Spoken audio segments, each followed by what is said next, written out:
Welcome and hello. I'm going to show you a quick tour around the new farm that my wife and I just bought.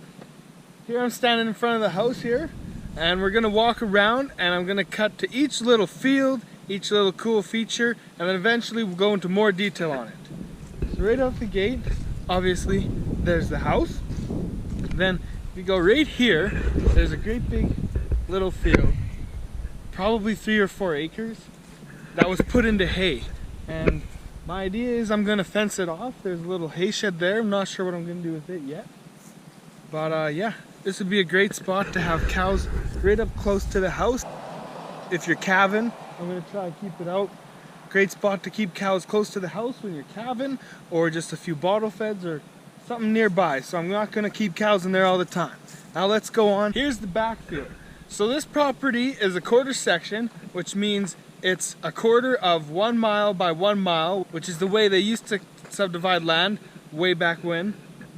This land originally was homesteaded by the previous landowner's granddad back in the early 1900s. So it's kind of cool. Right here you see a great big old dairy barn that was built in the 60s, and it was yeah, it's quite a big barn for now, and it's even quite a big, gotta be even a bigger barn for back in its day. And we'll do a whole nother video on that, showing inside there. But what used to happen is there was about 60 dairy cows in here, old hayfield here, and some hayfields out back that we also got. And I'll just show you here. Here's what I call the old field. So it's really close to the house, and it's got some really tall grass. I think some of it's swamp grass, some canary reed grass, I think. Is this stuff? I don't really know. I gotta get a book because there's all sorts of stuff. But then as you go out through the field, this stuff hasn't been hayed in 20 years. It's just been allowed to grow in, and the trees allowed to grow in. And some spots are nice and short grass like you see here. Like I was saying, some spots are nice and short grass like you see here. Then other spots you got some tall grass. And then it's so high in dry spots. So I'm hoping that if I put the cattle in here, they'll clean it up, but I don't know how much nutrition they're gonna get. So I'm gonna have to do some investigating at what type of grass this is and try to let it get back and grow in. Now we're gonna go around the road. There's a little road out back, and show you some of the other spots and a little water dugout. So we're walking back. There's a little road going from the yard out back. Here's that old field again. Right here to the left is the highway frontage. Right here to the left is a little, just a small hay field. But what's cool about this is kind of a low spot in the area, and it's kind of wet. So that could pose some problems for the cattle, but I also think there's tons of nutrients that all got washed down, and years of this not being hayed, that could really make a lot of grass be produced off of this here. So I'm really curious to see how that'll work. But you can see all these little trees here. I'll eventually want to get rid of, or maybe the cows will be aggressive and rub them off. Definitely got a fair share of work to do here. And one thing I want to do is rotationally graze. I want to put a few cows, or all the cows together, and then give them only a few acres so they can eat this, eat a little bit here, eat a little bit there, and give all the other grass a big rest. So that's one thing I really want to see, to try to increase capacity and to try and clean up some of these old stands and patches here. Okay, so we're walking up near the end of the road now, and I just wanted to show you a little intersection of things. So here to the left is a pipeline clearing, which I might be able to graze, might also be able to use just to put a fence through my line here, through my property. But then also up here, this road actually goes over a little stream, which is super cool that we have water flowing through the stream. I think it's seasonally. I don't think it flows through the winter, but definitely all spring and all summer and all fall, there's continuous flow of water. So here on both sides, you can see a little water down there and some water here. And then I'm gonna go around the corner and I'm gonna show you where the dugout is, that the water actually flows through, which will be a great spot for the cattle and the water. Okay, we're just around the corner, and here's the dugout.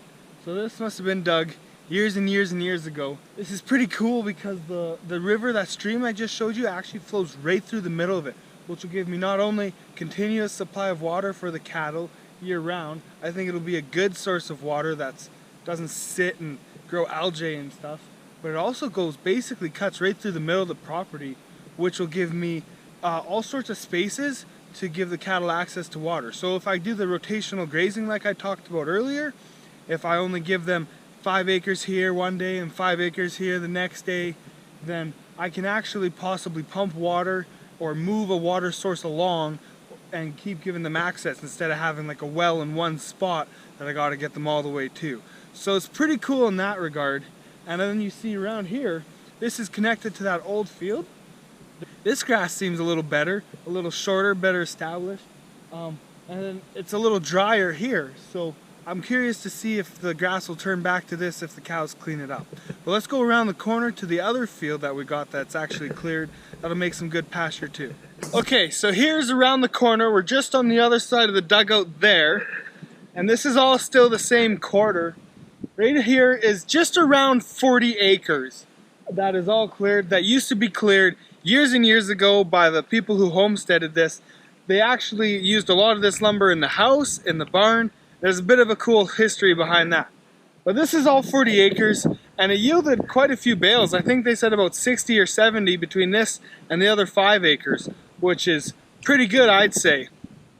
But the thing is, I've got about 30 pairs of cows, and a lot of people would take hay off of this land and then feed it to their cows, but I don't think it's really worth it spending $100,000 to get a tractor and a hay bine and a baler just to get, you know, a few $1,000 worth of hay to feed my cows.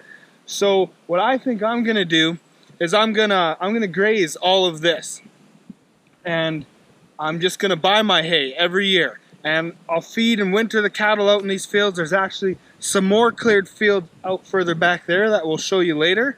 But yeah, my plan is to really try and run as efficient of a farm as possible with little to no equipment, little to no overhead, simply just cows grazing.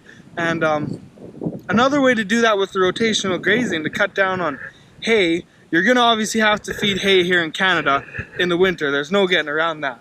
But with rotationally grazing, I can save a lot of this field and only let the cows graze another spot. And then if I let it stay nice and tall, right now it's middle of October, there's actually snow about to fly in. But if I left this and let it grow tall, the cows would have another month's worth of grazing or so, and that could kind of stretch out the grazing and reduce the feed bill. So that's kind of some of my thoughts for the long-term plan. I want to be strategic about what I graze and what I don't graze, and yeah, just try to make it as efficient and close to things used to be in nature. Not that we had cows here in Canada, but maybe the bison roaming and going all around instead of clearing big patches. What I am saying is that I'm super excited to bring the cows up here. They're gonna get wintered where they're at and calved out. I have someone custom doing that. We just moved out here and I just got married, so we got to focus on that for a bit. But I'm just super excited to bring them all out next year and show them around. Otherwise, thanks for the tour. Thanks for seeing around the area, and stay tuned for some more. Subscribe if you like it, and hit the like button if you like it, or hit the dislike button if you don't like it, or don't. Anyways, have a good one. Thanks for watching. See ya.